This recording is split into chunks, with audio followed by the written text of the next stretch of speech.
அன்பானவர்களே, உங்கள் வாழ்க்கையில் நடக்கிற எல்லா பிரச்சனைக்கும் காரணமாக இருக்க அந்த இருளின் தந்தையை, சத்துருவானவனை கர்த்தர் கடிந்து கொள்வாராக. இதோ உங்கள் ஆத்மாவை தேற்றுகிற தேவன் கொடுக்கிற இந்த வார்த்தை கேட்போமா?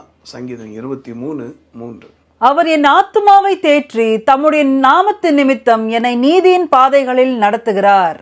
உங்கள் ஆத்மாவை தேற்றுகிற, ஏன்னா அவர் ஒவ்வொரு மனிதர்களும் ரட்சிக்கப்பட வேண்டும் என்பதற்காக தன்னுடைய விலையேறப்பட்ட இரத்தத்தை அவர் சிந்திருக்கிறார். ஆக ஆத்மாவை தேற்றுகிறவர் உயிருள்ள தெய்வமாகிய இயேசு ஒருவரே. அவர் உங்களுக்கு இந்த ஆசீர்வாதத்தை நிறைவாய் தருவாராக.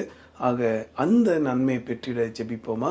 அற்புத தேவனே, கிருபை பாராட்டும், இருளை வெளிச்சமாக்கும் நன்மையால் மூடும் ஒவ்வொருடைய ஆத்மாவிலும் கர்த்தருடைய ரட்சிப்பு சந்தோஷம் கடந்து வருவதாக தயவாய் இறங்கும் சுவாமி. இயேசு மூலமாய் ஜெபிக்கிறோம் பிதாவே, ஆமென்.